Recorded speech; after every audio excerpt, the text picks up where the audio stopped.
Quelle est la différence entre un chrétien catholique et un socialiste? Le chrétien catholique, il va te vendre le paradis après la mort, et le socialiste, il va te vendre le paradis après l'élection. Ils te vendent un monde parfait. Oui, avec mon système, la pauvreté n'existe plus. Je pense que la laïcité est une connerie. La religion est un ciment social dans des pays comme la Grèce. Quand t'as faim et que t'as pas de quoi manger, tu vas à l'église et ils te donnent à manger. C'est quelque chose qui fait partie de l'identité d'un peuple. Les seuls endroits qui sont attirants, dont on parle en général, où il y a de l'innovation, il y a des news, c'est les seuls endroits en fait qui peuvent être d'une certaine manière protégés des mains de l'État. C'est le cyberespace, c'est Internet, c'est les applications. L'économie monétaire est à l'économie ce que la face nord de l'Everest est à l'alpinisme. Il n'y a que les fous en fait qui attaquent l'Everest par la face nord. Le monétaire c'est pareil en économie. Les gens qui se revendiquent calés en monétaire, j'accorde plus de crédit. Même dans l'école autrichienne, les 5, ils ont des points de vue différents sur la monnaie. Bonjour messieurs, salut Nico, merci d'être avec nous. Déjà. Salut, merci pour l'invitation. Aujourd'hui, on te reçoit pour la deuxième fois sur la chaîne. Pour ceux qui te connaîtraient pas, on t'est déjà passé une première fois chez nous pour un des bugs de nos amis de chez Eureka et Stupide Économique au sujet de la taxe Zuckman qui racontait un ramassis de conneries colossal. Qu'on avait des bugs ensemble et notre communauté avait beaucoup apprécié ton passage, surtout ta rigueur. Tu les avais bien démontés et pas pour rien parce que t'as aussi ta chaîne YouTube qui est Grand Theft Eco, qui sera d'ailleurs en collaboration, je pense, de cette chaîne. Donc n'hésitez pas déjà à aller faire un tour dessus. C'est simple, c'est dans le même esprit que nous, mais avec de la rigueur. C'est un peu c'est un peu ça l'idée. Donc je pense que beaucoup vont apprécier. En tout cas, chapeau pour le nom de la chaîne. Je trouve qu'il est incroyable. La PA que tu as réussi à réaliser dessus, elle est vraiment remarquable. Merci. On sait en plus de quoi on parle, parce que nous, à chaque fois, on essaie de faire un peu la même chose et c'est dur. Et là, tu as réussi à faire quelque chose d'assez cohérent. Et puis, le nom est trop bien pensé. Parce que pour ceux qui parlent pas anglais, ça veut dire le grand vol économique. Et ça reprend le jeu GTA. Et c'est vraiment pas mal avec l'intro que tu as faite avec l'IA. J'adore. Ouais, elle est incroyable. Elle plaît beaucoup, cette intro, ouais. Et c'est un truc qui nous manque d'ailleurs. Faudrait qu'on bosse ça. Ouais. Enfin bref, on est là pour parler de toi avant tout. Et si je dis pas de bêtises, tu es actuellement en Corse, mais tu as grandi en Corse, t'es né en Corse, tu es corse. Non, alors je suis pas né en Corse, mais je suis revenu pas né tout petit. Non, je suis pas né en Corse, mais je suis revenu tout petit, donc j'ai grandi en Corse. Ça marche. Et moi, simple curiosité pour commencer, comment se passe la vie en Corse? En quoi elle est différente ou mieux, moins bien de la métropole? C'est un sujet que je connais pas du tout, j'y suis allé une fois en vacances. Qu'est-ce que tu peux nous en dire de cette belle île?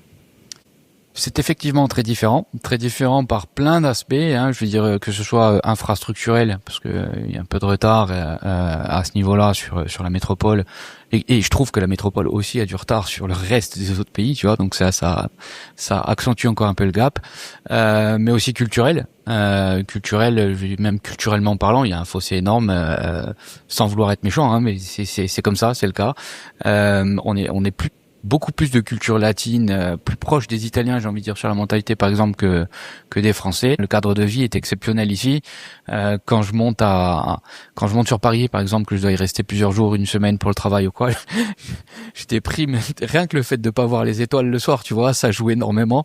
Non, il y a énormément de différences, quoi. Différence dans la façon de penser, dans la façon de vivre, c'est une société très agro-pastorale en fait, la Corse, très liée à l'oralité aussi. C'est pas métro boulot dodo comme ou en tout cas énormément moins par rapport au continent. Agro-pastoral, exactement, ça veut dire quoi? Ça veut dire que c'est une société très agriculturale et berger, agriculture. Ok. Et ça se ressent dans la vie de tous les jours, quoi, avec les rencontres que tu fais, les commerces, c'est là-dedans que tu... Énormément de proximité, ouais, c'est ça. Il y a énormément de proximité, énormément d'échanges. La société, elle est structurée comme ça, en fait. En France, tu marches dans la rue, tout le monde baisse la tête, personne va te regarder en souriant, te disant bonjour et tout. Ici, les gens se parlent entre eux, tu vois, c'est une société de proximité. Ok. Alors c'est très marrant, mais on va revenir dessus. C'est que du coup, tu décris cette société, mais toi, c'est pas ton cas parce que t'es un tech, un mec qui est derrière son ordi. Mais on reviendra là-dessus. Moi, encore des questions de curiosité. D'un point de vue fiscal, c'est la même chose. C'est considéré comme la France ou il y a c'est pareil? Alors, c'est une question qui est intéressante parce qu'il y a un statut dérogatoire. La Corse n'est pas une région, c'est un territoire, c'est une collectivité territoriale. Il y a fiscalement, c'est pareil que la France, c'est-à-dire qu'on a les mêmes trucs. On a juste quelques exceptions supplémentaires, si tu veux, quelques règles de droit qui sont héritées de Napoléon III, notamment sur le tabac et l'alcool, mais ils sont effacés petit à petit. Là, je crois que c'était la dernière année, l'an dernier, où on avait encore des avantages sur le tabac, par exemple. Le paquet de cigarettes, il a pris 1,50 € là au 1er janvier. Mais sinon, oui, je veux dire en termes de droit, et c'est pareil, c'est pas comme en Alsace par exemple, ou c'est pas comme en Alsace où l'État n'est pas séparé de l'Église par exemple, ou ce genre de choses. On a un statut particulier, mais fiscalement parlant, ça va être la même quoi. Il y a quelques petites bonifications par-ci par-là, mais rien de transcendant. Et du coup, toi, t'as fait ton enfance, parce que là, du coup, t'es encore en Corse actuellement. Ouais. Je suppose que t'as pas mal bougé de par ton parcours. Du coup, t'as fait toute ton éducation en Corse jusqu'à. J'ai fait la majeure partie de mon éducation en Corse. Après, j'ai obtenu quelques diplômes aussi sur d'autres structures internationales. C'est le genre de truc que je mets pas trop en avant, mais l'essentiel de mon parcours éducatif est en Corse. Oui. Et tu l'as vécu comment, toi, l'école? Ça a été quoi ton ressenti? Tu l'as plutôt bien vécu, le système d'éducation gratuit et obligatoire français?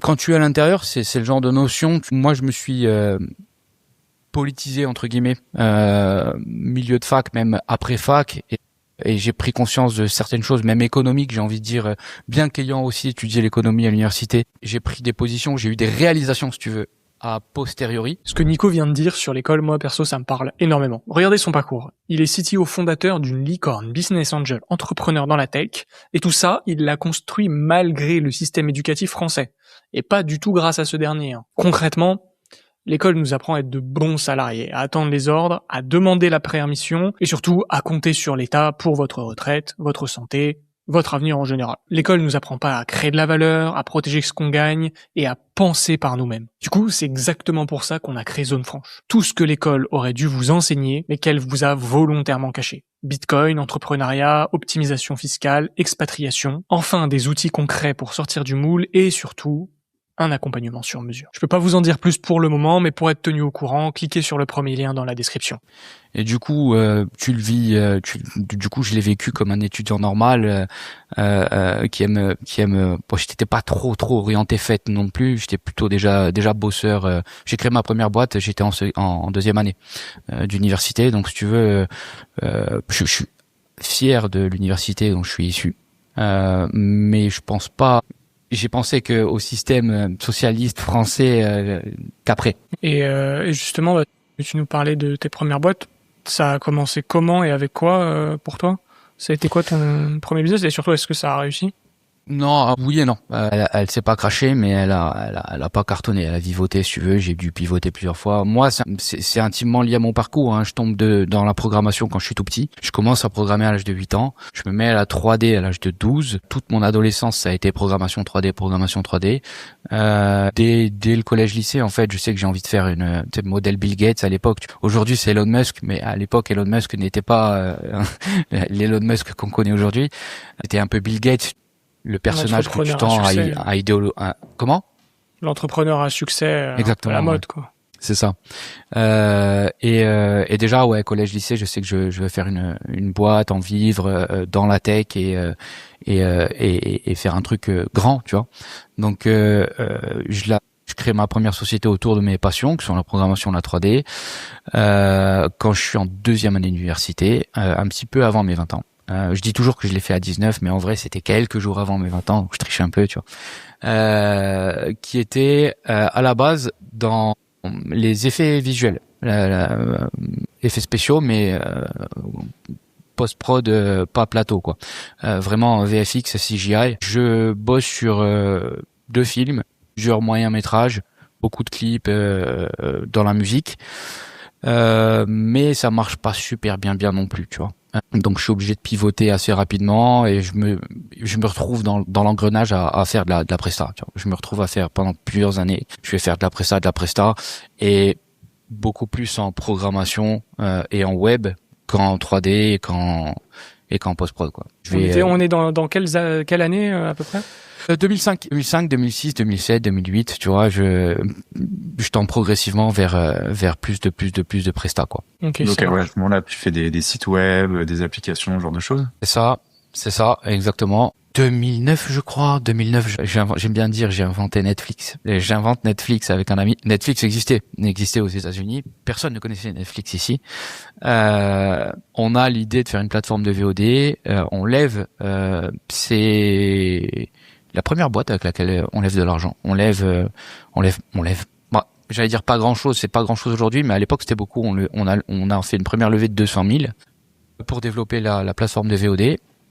Et puis un beau jour, tu vois, je vois, en faisant ma veille, je vois Netflix va débarquer en Europe, tu vois. Et je dis c'est quoi ça Netflix? Donc je regarde et puis là je réalise que le marché est assez gros pour 2 acteurs, si tu veux, mais on n'avait pas les moyens d'être un gros acteur et on n'avait pas les moyens de. On a arrêté en fait. On en a discuté avec mon associé, avec les investisseurs. On a dit ouais, ça sert à rien on va pouvoir grappiller un peu de parts de marché, mais on n'aura pas ni les reins pour tenir. Ça aurait peut-être, il y aurait peut-être pu avoir quelque chose, mais ça aurait été beaucoup plus de moyens. On n'a pas voulu la tenter. Parce que là, vous aviez déjà levé, c'était en France ou en Europe, ou c'était déjà à l'international? Non, juste en France. C'était juste en France. Okay. Pas encore à l'international. Ouais, là, il faudra attendre les boîtes d'après. Ouais, parce que ce que j'allais dire, il aurait fallu sûrement lever à l'international d'un coup pour commencer à essayer de concurrencer Netflix. Et là, on parle plus des mêmes ordres de grandeur. Ouais, et puis on n'avait pas encore sécurisé les droits avec tous les. Donc, je veux dire, on n'était pas à une phase où on était serein non plus. Et du coup, t'as commencé à nous teaser. Qu'est-ce que t'as fait après avoir abandonné Netflix? J'ai plusieurs autres boîtes. Il y en a une où on a.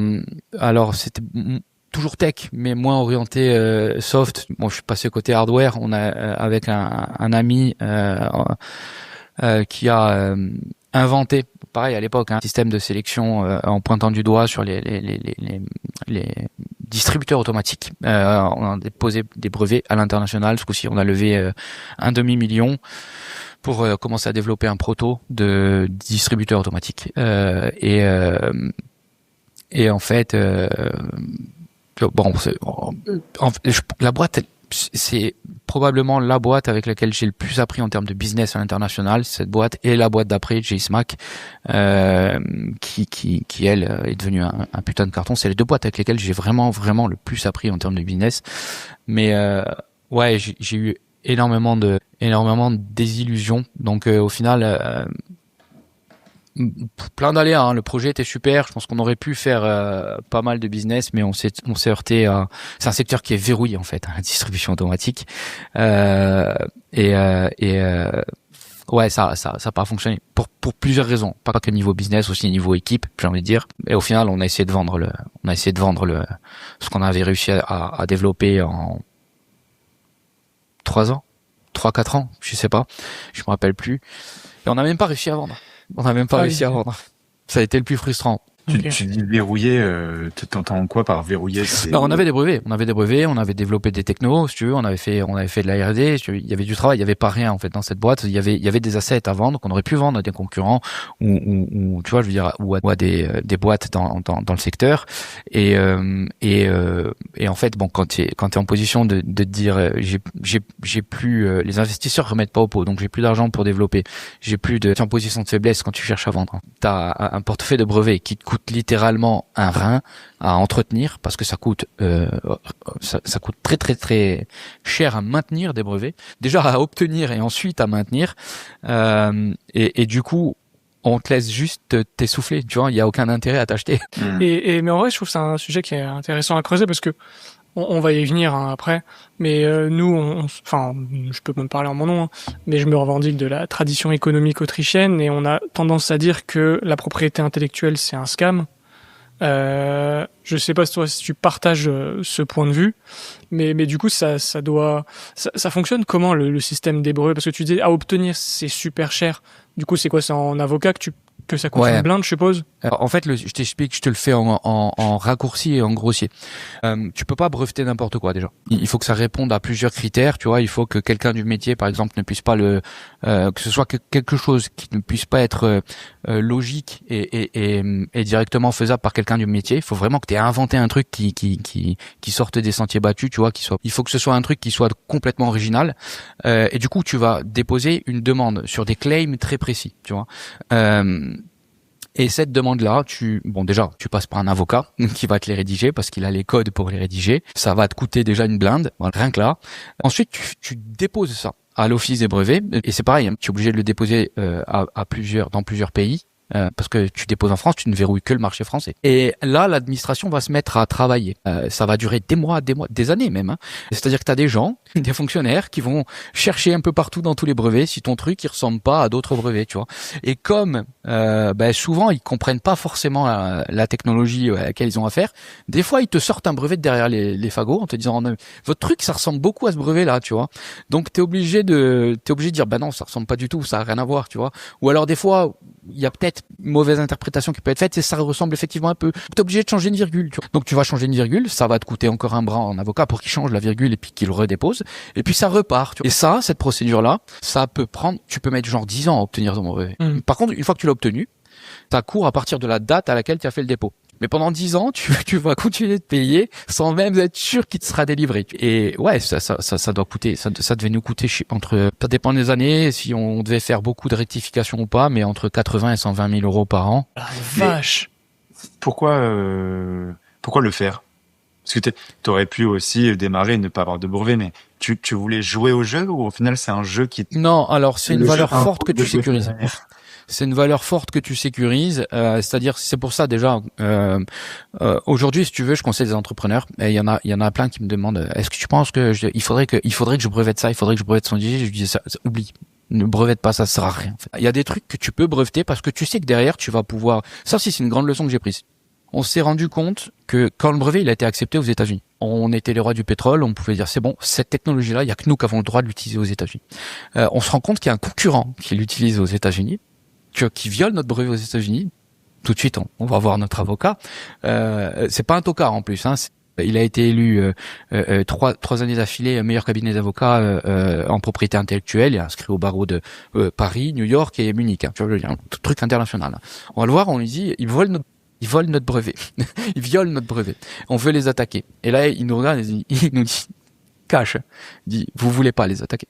Je vais vous expliquer comment ça va se passer. Si vous les attaquez, vous allez gagner. Voilà. Mais pour gagner, ça va durer 10 ans et vous allez dépenser plusieurs millions. Et dans 10 ans, ils devront vous rembourser ces millions-là et vous dédommager est-ce que vous avez de quoi tenir pendant 10 ans de bataille. Et là, on s'est regardé, on se dit, ben non. Tu vois, donc.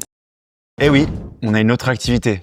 Non, on ne passe pas encore notre temps à siroter des mojitos sur les plages du Salvador avec notre stack de Bitcoin. Non, on n'est pas en train de vous dire de venir nous kidnapper, on est là pour vous parler de Pixelysium, notre entreprise de développement informatique. Comme pour nos tutoriels et nos tests sur les outils Bitcoin, on a décidé de créer Pixelysium avec une philosophie simple. Rendre la technologie accessible et adaptée à vos besoins avec pragmatisme. Vous avez peut-être déjà travaillé avec des ESN, des agences web peu convaincantes ou de simples freelancers. Et vous connaissez la musique, un prix exorbitant, des délais qui ne sont pas respectés, une communication qui ne marche plus, tout ça pour à la fin un résultat qui n'est pas très convaincant. Chez Pixelysium, notre approche est totalement différente. Si vous aimez notre façon d'expliquer Bitcoin, vous allez sûrement adorer travailler avec nous sur vos projets de développement. Notre devise est simple. Concentrez-vous sur l'essentiel et nous nous chargeons de la technique. Durant 4 années passées dans le conseil à Paris et à Genève, nous avons accompagné de nombreux clients tels que les groupes de luxe Kering et Richemont, ainsi que la Fédération française de rugby, et on s'est même attaqué aux entreprises publiques comme la BPI et EDF. Mais ce n'est pas tout. Nous avons également plein de réalisations à notre actif. Je vais pas toutes vous les citer ici, mais je vais quand même vous donner une petite idée. Une application mobile de streaming de vidéos privées Scanderia pour Idrissa Berkane, la plateforme de gestion des ventes et des affiliés pour Consensus Network, de nombreux sites web tables modernes et dynamiques, des boutiques en ligne, des SaaS, des logiciels, bref, à peu près tout ce que vous pouvez imaginer. Bon, et si vous voulez en savoir plus, vous pouvez visiter notre site web pixelysium.com ou cliquer sur le premier lien dans la description qui vous permettra de transformer vos idées en réalité en réservant un appel 100% gratuit avec nous. Et vous pourrez donc nous faire part de vos idées ou de vos problématiques. Ça c'est bien et c'est devenu un jeu vicieux en fait, ce genre de truc. Tu vois, il y a plein de procédures d'obstruction comme ça, il y a ce qu'on appelle aussi en justice les procédures bâillons, tu vois, où que tu sais que tu vas perdre quand tu la lances, mais tu sais que ça va durer 10 ans et pendant 10 ans tu vas faire chier l'autre et tu vas l'empêcher de progresser, tu vois. Ce qui est devenu la justice comme instrument d'obstruction, ça c'est tout à fait une dérive du système qui n'est pas normale, qui n'est pas loyale, qui n'est pas... Parce qu'au lieu, au final, parce qu'au début, le brevet, dans l'idée, c'était de pouvoir protéger donc la propriété intellectuelle et de dire que, on va dire, un petit fabricant, un innovateur puisse garder ça et comme, je sais pas, il n'a pas les moyens de production actuels, il va pas se la faire voler, quelqu'un d'un coup va prendre tout le marché à sa place. Au final, ce que tu es en train d'expliquer, c'est que c'est l'arme inverse aujourd'hui qui permet légalement à un gros industriel de détruire. Malheureusement, ouais. Mais en fait, si tu regardes toute la justice, c'est comme ça aujourd'hui. C'est-à-dire que à cause de la longueur des procédures judiciaires, à cause du coût et de la complexité de comment ça fonctionne, tu vois, il n'y a que les gens qui ont énormément de moyens qui peuvent combattre, si tu veux, pour même pour se défendre, tu vois. C'est horrible. Le système judiciaire est devenu horrible, qui peut être utilisé par les gens qui ont beaucoup de moyens, alors que des personnes qui sont tout à fait légitimes mais qui n'ont pas forcément les moyens pour se font balayer comme ça. Et ça c'est un truc que qui m'horripile. Moi, c'est un truc qui m'horripile. Et après, parce que tu demandais ma position sur la propriété intellectuelle, je suis un peu entre les deux, tu vois. Je veux dire, ça va dépendre de quelle propriété on parle. Ça va dépendre de quelle propriété on parle. Typiquement, quelqu'un qui tu vois, qui invente une musique, que tout le monde aime et compagnie et tout, ça le ferait quand même chier de pas pouvoir en vivre, tu vois. C'est pas logique qu'il puisse pas en vivre. C'est pas logique que le premier arrivé, il puisse jouer sa musique et gagner des sous avec, alors que il ne fait que la jouer, il a rien inventé, tu vois. Donc il doit pouvoir y avoir un système de licence. Maintenant, après, je suis assez contre aussi le système de. Le fait est que c'est là, et quand c'est là, bah t'es obligé de jouer avec tu es obligé de jouer. Et sinon, c'est toi qui te fais dégommer, quoi. Mais surtout que c'est ça aussi qui joue, surtout quand t'as une logique de valo. Je suppose que le brevet a une valeur. Absolument. Et c'est un actif. Bon, après, comme tu l'as dit, malheureusement, c'est aussi un truc qui joue contre toi. C'est que ça permet d'avoir une certaine valo. Mais le problème, c'est que quand tu cherches à vendre et qu'on le sait que tu as des brevets, on attend juste que tu meurs et après, au pire, on te rachète pour 1 euro symbolique, on récupère le brevet et voilà. Hein. C'est ça. Partie. Du coup, en fait, ouais, c'est assez pervers. Totalement. Et on a aujourd'hui, je sais pas si ça passe dans beaucoup de médias, j'avais vu ce sujet qui commençait à débarquer, mais aussi la propriété privée de ses propres données. Enfin, je sais pas comment tu te places par rapport à ça. Il y en avait qui a l'air de dire qu'on devrait réfléchir le droit aussi autour de ça, par rapport justement aux plateformes qui s'enrichissent avec nos données qu'on partage sur les réseaux. Alors, c'est lié le sujet. Par contre, moi, par contre, tu vois, c'est un sujet que c'est contractuel. C'est-à-dire que il y a des conditions d'utilisation d'une plateforme. Tu vas dessus, tu acceptes explicitement en fait que la plateforme elle utilise tes données. Donc, si tu veux pas, tu vas pas sur la plateforme. Tu vois. Moi là-dessus, je suis pas du genre à critiquer Facebook ou Google parce qu'ils utilisent mes données alors que j'y ai consenti. Tu vois. Les gens ils veulent le beurre, l'argent du beurre, le truc, ils veulent que ce soit gratuit, mais derrière ils veulent pas de contrepartie. Tu vois, il y a aussi un peu d'hypocrisie, moi je trouve dans il y a plein de choses. Effectivement, il y a des dérives malsaines qui sont faites. J'ai donné une conférence là-dessus il y a plusieurs années sur justement le fait qu'on soit fliqué et pourquoi on était fliqué, ce qu'on faisait des données. Les gens pensent toujours à Facebook, Google, mais ils sont loin d'être. En plus, ils vendent pas leurs données, ils les utilisent. C'est-à-dire que ils l'utilisent juste pour mieux cibler en termes de publicité ce qu'ils vont te servir. Ils les donnent à personne les données. Par contre, t'as des utilisations très très malsaines qui sont faites de tes données sans même que tu le saches. Tu vois. Les cartes de fidélité des magasins, ça par contre c'est un truc de jetez-les si vous en avez, jetez-les. Ça par contre c'est ultra pervers mais c'est pareil. Moi, zéro carte de fidélité de magasin. C'est ce que j'avais vu. Je m'en étais pas rendu compte. Mais vraiment les cartes de fidélité, par exemple, dans les supermarchés, c'est un délire. Et ils arrivent à prédire ta mort presque avant toi, que quand t'es enceinte, une femme, ils le savent quasiment avant elle, avant même qu'elle soit au courant, juste par son changement d'habitude d'achat. Et c'est un truc de fou furieux. Et c'est vrai que je suis complètement d'accord là-dessus. Surtout, en plus, encore il y a quelques temps, il y avait l'excuse de ouais, mais les conditions de générales, elles sont illisibles. Et c'est vrai, dans la réalité, personne lit ça, tu coches, voilà. Mais tu coches, donc tu consens. Aujourd'hui, avec l'IA, si tu veux vraiment faire gaffe, tu prends les conditions générales, tu le fous dans un LLM, et tu lui dis, ok, j'ai accepté quoi là? Et en vrai, il va te le sortir. Et au final, t'as pas besoin d'être avocat ou ni de prendre 10 minutes si tu veux vraiment checker. À peu près tout le monde peut le faire. Et si on regarde d'ailleurs, Facebook et Google, et YouTube, Google, Facebook, c'est vraiment des services qui ont essayé de les rendre super clean, en fait, les conditions générales d'utilisation. Tu vois, il y a des images, c'est aéré, c'est pas des gros pavés de texte illisibles ou quoi. Ils essayent vraiment d'être ludiques à ce niveau-là pour que les gens n'aient pas peur de les lire et de savoir dans quoi ils font vraiment l'effort, en fait, si on regarde bien. Mais en soi, et ça m'étonne pas parce que c'est dans leur intérêt de toute façon. Absolument. C'est que il y a un moment, eux c'est leur ressource. Et puis les gens sont quand même en dissonance cognitive à chaque fois. Maintenant, tu sais, il y a la phrase oui, si c'est gratuit, c'est toi le produit. En fait, c'est juste logique, mec. À un moment, tu consommes un service. En plus, je t'apprends rien, mais YouTube, par exemple, à faire tourner, c'est pas gratuit.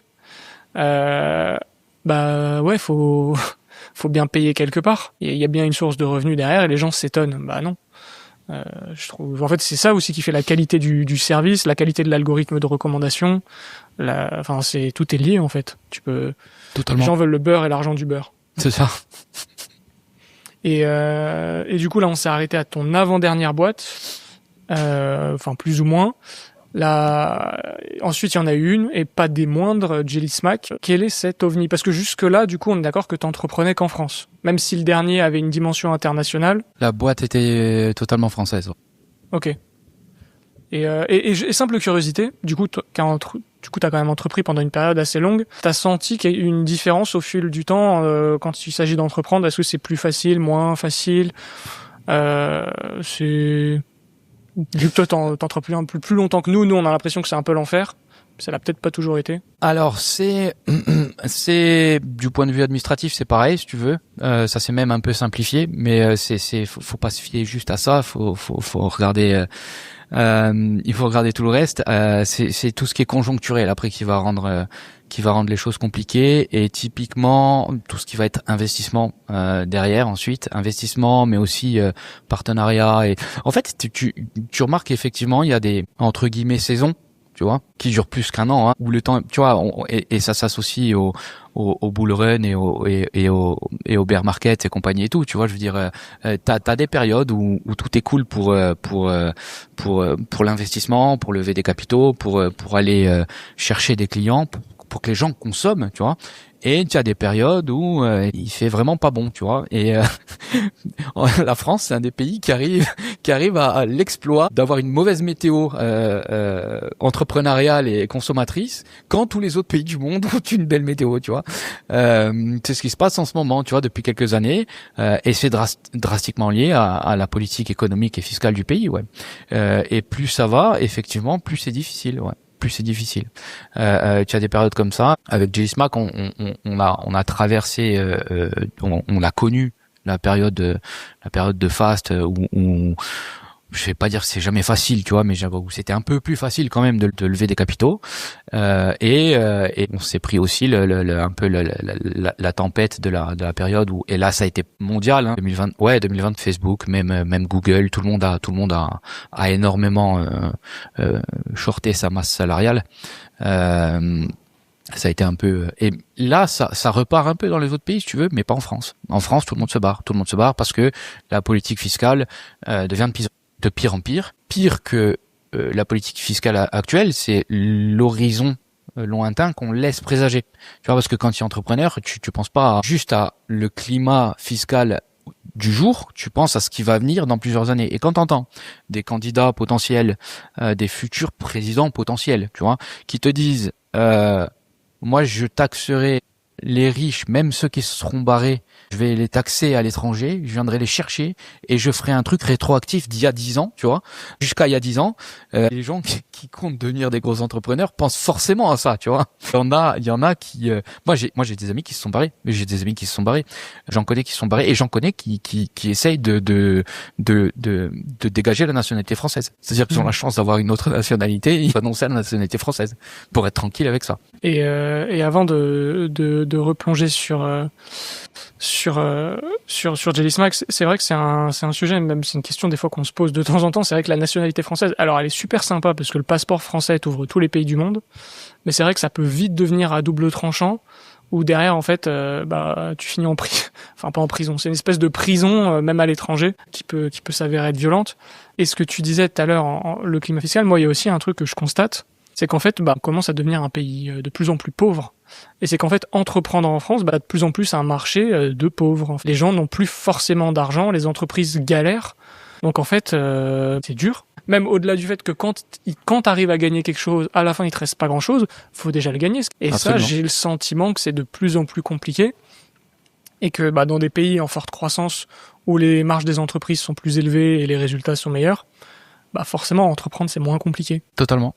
Mais c'est lié en fait, hein. C'est tout est lié, hein. C'est-à-dire que on prend un peu plus aux entreprises et à ceux qui ont plus d'argent pour essayer de les redistribuer à ceux qui en ont moins, si tu veux, mais ils se rendent pas compte que en fait en prenant comme ça, les gens consomment moins, en consommant moins, il y a moins de business, donc les business se barrent, tu vois, il y a Brandt qui vient de fermer là sa dernière usine, ils se rendent pas compte qu'en fait qu'ils ont tué l'industrie, comme ils tuent l'industrie, du coup tout le monde se barre, comme tout le monde se barre, il y a plus rien à consommer, donc on prend encore plus pour essayer de redistribuer, mais il y a plus rien à prendre. Et en fait, c'est le cercle vicieux qui se mord la queue et puis ça va finir en RDA en fait, hein, cette histoire-là, pour de bon. Et tu nous mentionnais Jelly Smack tout à l'heure. Nous expliquer un peu c'est quoi cet ovni. Parce que c'est pas un petit bébé, c'est quand même un gros truc. Ouais. Devenu licorne. Aujourd'hui, t'as plus de poste opérationnel chez eux, c'est ça, si je dis pas de bêtises? Ouais, je suis parti, j'en suis toujours associé si tu veux, mais je suis parti en 2023 pour de nouvelles aventures entrepreneuriales. Jelly Smack, c'est dans la creator economy, pardon. Le premier business de Jelly Smack, ça a été de faire du contenu sur les réseaux sociaux. Hein. On a été pas les premiers, mais dans les premiers à identifier vraiment que je parle de ça, on est en 2015. On est en début 2015. On a été parmi les premiers à identifier le phénomène de montée de la consommation de la vidéo sur les réseaux sociaux, sur les plateformes sociales. À cette époque-là, les gens regardaient encore plus la télé que la vidéo sur les réseaux sociaux. Et c'est là que on a été fort. On a vu tout de suite que ça allait être le futur, donc on s'est mis à faire de la vidéo orientée vraiment réseaux sociaux. On a commencé à créer nos chaînes. Notre première, ça a été Oh My Goal, hein, sur le football, qui est devenu numéro 1 mondial, hein, sur le foot. On tournait nos vidéos, on les montait et on les diffusé sur les réseaux sociaux, Facebook, YouTube, Snapchat, TikTok, et comme ça cartonné, on a décliné, football, gaming, beauté, invention et création, on a couvert quasiment toutes les verticales, quoi. Donc on tournait nos vidéos, on avait nos studios de tournage à Levallois et on a ensuite eu des studios de tournage à Los Angeles. Parce que très vite, hein, on s'est dit ambition internationale, obligation de sécurisation des États-Unis. Donc on a créé, on a mis le siège aux États-Unis directement en début 2016. Et le deuxième business model, ça a été de faire marcher, parce que les youtubeurs, ils avaient ce que j'appelle moi la malédiction du youtubeur. Tu vois, tu commences à marcher un peu sur YouTube, à gagner un peu ton argent. Le youtubeur, tout de suite, il a envie d'en gagner plus en mettant sur son contenu sur les autres plateformes. Sauf que sur Facebook, tu consommes pas de la vidéo pareil que sur YouTube. Tu vois, tu peux pas regarder une vidéo de 40 minutes sur Facebook. Et c'est pareil, chaque plateforme a son code de consommation propre que nous on maîtrisait. Donc on allait voir les youtubeurs, on leur disait regarde, focus-toi sur tes vidéos, cartonne sur YouTube, nous on prend tes vidéos, on les remonte et on les fait marcher sur toutes les autres plateformes et on se partage les bénéfices sur les autres plateformes. Ce business model là, il a été exceptionnel. Ça a été énorme.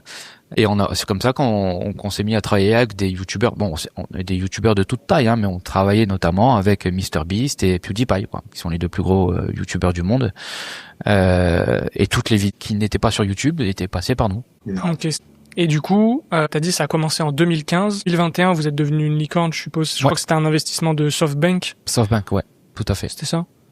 Ok. Et du coup, comment ça s'est passé? Parce que ce qui est intéressant, c'est que c'est quand même un secteur qui évolue beaucoup. En fait, entre 2015 et 2025, enfin même 2026 maintenant, ça n'a plus rien à voir. Comment la boîte a évolué? Ça marche toujours? Parce que je suppose que la proposition de valeur a évolué aussi. Ouais. Il y a eu plein de... En fait, c'est ultra dur de devenir le premier. On a mis des années à devenir le premier. On a été numéro 1 mondial, je veux dire 800 millions d'abonnés en cumulé, sans compter nos créateurs, juste nos chaînes, et 20 milliards de vidéos vues par mois. C'est juste insane, quoi. C'est des chiffres. Il a fallu qu'on carbure de folie, mais après, c'est encore plus dur de rester premier. Donc t'es obligé t'es obligé de te challenger en permanence, et puis tu fais face à d'autres challenges aussi que les gens voient pas, si tu veux. C'est pas que le business, mais aussi l'organisation en interne, parce qu'on a connu une hyper croissance, on s'est mis à recruter. On démarre à 4 personnes en 2015, 2022, je crois que c'est là où on a eu le pic on est 2500 dans 19 pays, physiquement dans 19 pays. Et ça a été et ça, c'est des challenges d'organisation en interne qui sont colossaux en fait. Bon, les gens se rendent pas compte, mais c'est ultra compliqué à gérer. 2023, bon, il y a eu cet épisode où toute la tech au niveau mondial, un gros bear market à ce niveau-là, tout qui s'est un peu viandé. Donc nous aussi, on a été obligé de réduire un peu la voilure, on s'est reconcentré sur des bien eu une restructuration depuis, quoi, concentré sur des, et puis c'est l'année où moi je suis parti. En plus, c'est tombé juste après mon départ. Il y a eu restructuration, réduction de la voilure. Il y a eu plusieurs lignes business qui ont été, si tu veux, des anciens salariés de la boîte ont repris des lignes business de JSmack. JSmack c'est mis au capital. Ça perdure, mais c'est plus la même chose du tout, quoi. Okay. Et toi, t'étais le CTO. Ouais.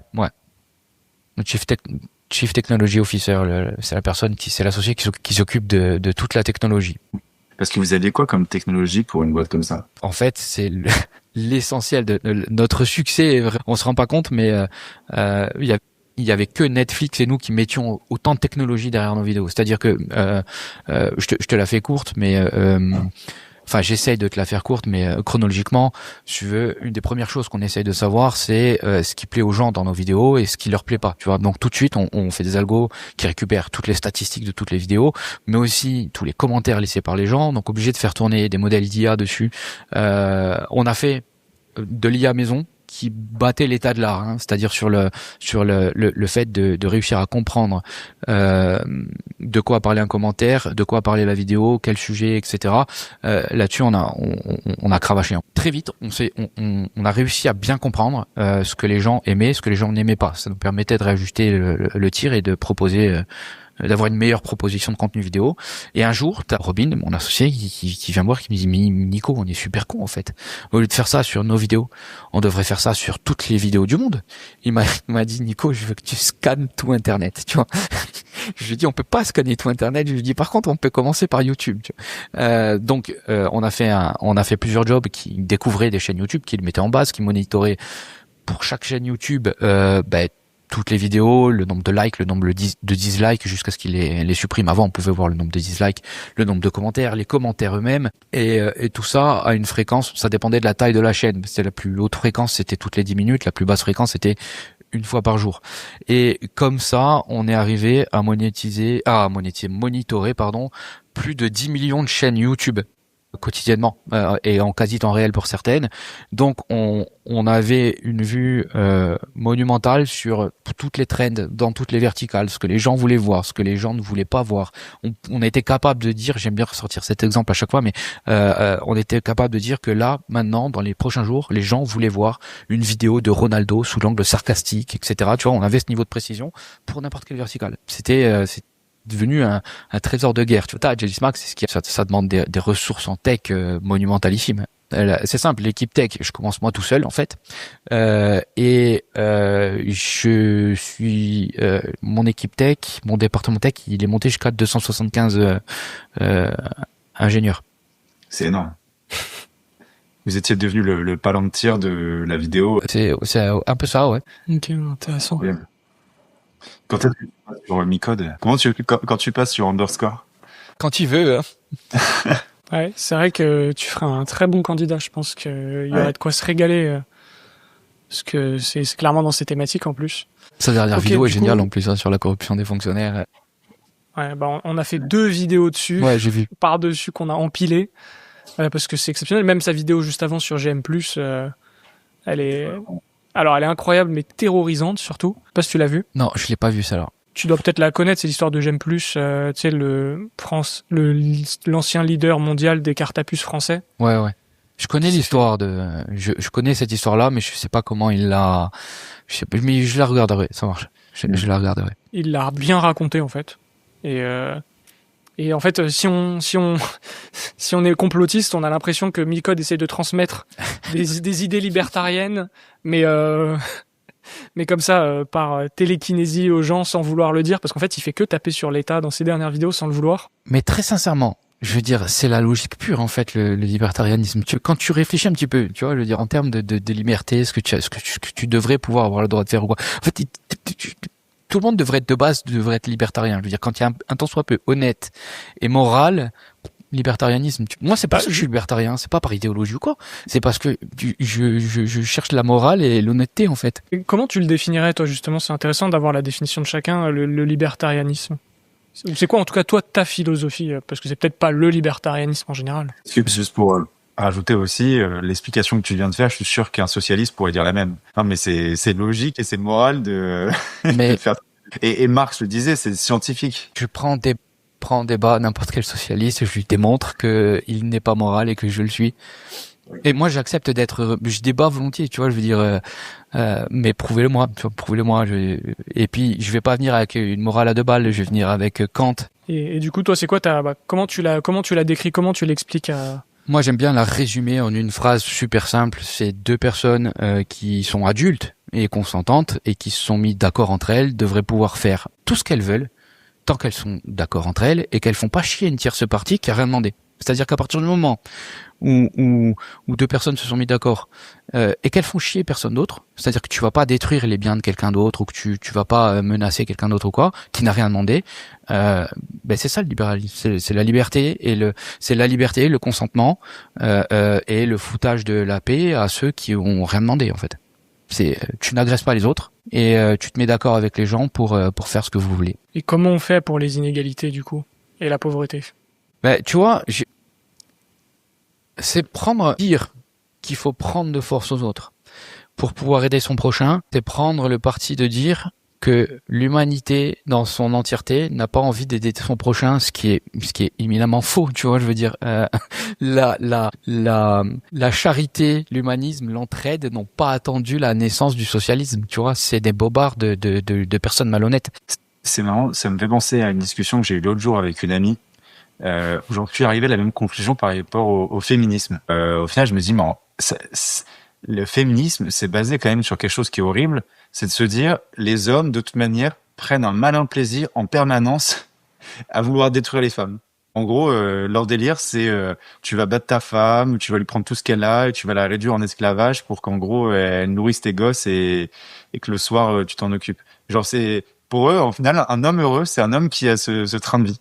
Et je trouve qu'il y a un parfait... Position extrême. Il y a des positions extrêmes dans ces idéologies-là. Moi, je ne nie pas qu'il y a des violences, qu'il y a des hommes machistes, qu'il y a des femmes battues qui doivent être protégées. Enfin, moi, un truc que je supporte pas en plus. Tu vois, les hommes qui battent leurs femmes, etc. Tout ça existe. Tout ça existe et tout ça, il faut faire quelque chose, tu vois, je veux dire. Maintenant, c'est vrai que tu vois certains discours, tu vois certaines femmes qui te disent, il y a l'autre là, comment elle s'appelle, j'ai oublié son nom, qui buzz sur Twitter en ce moment avec des textes toutes pourries, qui dit je suis bien sans les hommes servent à rien, tu vois, je veux dire. Voilà, tu vois, je veux dire, quand ces gens-là qui vont dans l'extrême d'une idéologie, tu vois, qui l'extrapolent jusqu'au boutiste, jusqu'à devenir malhonnête, en fait, si tu veux, il faut arrêter, quoi. À un moment donné, les hommes et les femmes sont différents, ils sont complémentaires, ils sont différents, c'est comme ça, tu vois, il y a des différences, mais ils sont complémentaires, il y en a pas un qui doit être au-dessus de l'autre, il doit avoir les mêmes droits, il doit avoir les mêmes, oui, il y a des femmes qui sont dans qui sont battus, qui sont victimes de violences réelles, qui sont victimes d'inégalités réelles. Mais un autre exemple que j'aime bien prendre, tu vois, que je trouve totalement con, c'est l'obligation de quotas dans la politique. C'est-à-dire que aujourd'hui, si tu veux faire ta liste, il va y avoir les municipales bientôt. Si tu veux faire ta liste, tu es obligé d'avoir 50% d'hommes et 50% de femmes. Tu vois. Donc ça, dans une grande ville comme Paris, tu t'en fous. Tu as un vivier de personnes qui est pas illimité, mais qui est énormissime. Donc tu peux mettre 50% d'hommes et 50% de femmes. Mais dans les petites communes où c'est difficile de monter une liste d'opposition. Déjà, à l'époque, tu es obligé d'arriver avec ta liste de 50 noms. Déjà, trouver 50 noms, juste 50 noms. C'était compliqué, c'était la croix et la bannière. Maintenant, on te dit, attention, tu trouves pas, parce que les fonds de liste dans les petits villages, où ça, les listes d'opposition, ils sont remplis avec le cousin, la cousine, qui te disent, bon, je veux bien être sur la liste pour te dépanner, mais mets-moi en position en bas, tout, non éligible, tu vois. Maintenant, ces personnes-là, ces listes-là, on va les obliger à avoir 25 hommes et 25 femmes. Ça, ce qui rend encore plus compliqué la possibilité de constitution de la liste est certaine. Donc au final, en voulant imposer l'égalité entre sexes, on se retrouve à balayer des petites forces d'opposition et in fine, la conséquence devient antidémocratique. Mais tu parlais tout à l'heure d'idées extrêmes, mais du coup... Si je te retourne l'argument de le libertarianisme, c'est extrême, comment on fait? En quoi c'est extrême? En quoi c'est extrême? Moi, je n'aspire qu'à faire ce que je veux de mon corps et du produit de mon corps sans emmerder les autres. En me mettant toujours d'accord avec eux sur la base du consentement. Alors, en quoi c'est extrême? Il y a rien de plus médian, il y a rien de plus neutre, il y a rien de plus que ça. C'est-à-dire que tout ce que je dois faire avec la propriété des autres ou avec la personne des autres, je dois le faire avec leur consentement. Et je ne dois pas m'en prendre à d'autres personnes qui n'auraient rien demandé. Je trouve ça au contraire ce qu'il y a de plus sain et de plus moral. Et puis il y avait un truc qu'on disait juste avant aussi, c'est par exemple le féminisme, le fait qu'il y ait des femmes qui se fassent frapper, battre ou même tuer parfois. J'ai envie de dire, le problème fondamental, c'est qu'il y a un être humain qui se fasse tuer. C'est pas que ce soit une femme, plus qu'un homme, ou plus qu'un enfant, ou plus qu'un vieux. Le problème, en fait, je trouve que c'est toujours très essentialisant à qui s'est fait agresser, tuer. Mais non, en fait, on n'a pas respecté l'intégrité de quelqu'un en le frappant, en le dégradant, point. C'est pas pire que ce soit un homme, une femme, un enfant, je sais pas qui, en fait. Je comprends pas trop se dire. Par contre, tu peux avoir une morale qui ensuite te dit que il vaut mieux rendre une droite à un homme qu'à une femme, ça peut s'entendre. C'est ton éthique perso et ta morale. Mais même pour ça, moi j'ai beaucoup de mal avec ces principes. Juste le fait terme, par exemple, le féminicide. En fait. Pile. Il me répile ce terme parce que je le trouve idiot. C'est-à-dire qu'il s'inscrit dans une opposition qui n'existe pas. Homicide, ça vient de la racine homo qui veut simplement dire être humain en fait. Le mot ça vient de humus en latin qui veut littéralement dire habitant de la terre, tu vois. Ça veut pas dire homme, tu vois. Ça veut pas dire homme avec un pénis, ça veut dire être humain, tu vois. Donc c'est un être humain qui a été tué. Donc ça s'inscrit dans une opposition qui n'a pas lieu d'être. Par contre, je suis pas forcément d'accord sur le fait que ça a aucun sens. Mais en tout cas, déjà, ça en a un sens pour montrer, pour insister sur le fait que c'était bien une femme. Mais en règle générale, ça permet quand même d'expliquer les réels que de choper des tendances. Par exemple, s'il y avait vraiment 80% de tous les meurtres, c'est toujours des femmes qui sont tuées. Alors ça serait quand même intéressant de se dire ok, c'est bien des femmes, mais c'est pas juste des humains. Et de la même manière, tu sais, il y a toujours le débat avec je sais pas les OQTF, les. Mais je suis d'accord.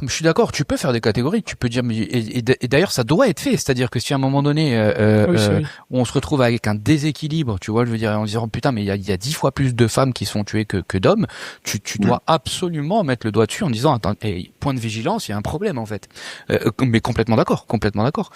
Le fait d'inventer un terme, qui se veut linguistiquement erroné et dans de l'opposition, je trouve ça je trouve ça dommage parce qu'en fait c'est un peu comme avoir des arguments fallacieux ou de mentir pour défendre une noble cause, tu vois. Il y a rien de pire que ça que de défendre une noble cause avec de la mauvaise manière. Peut être de gauche en général.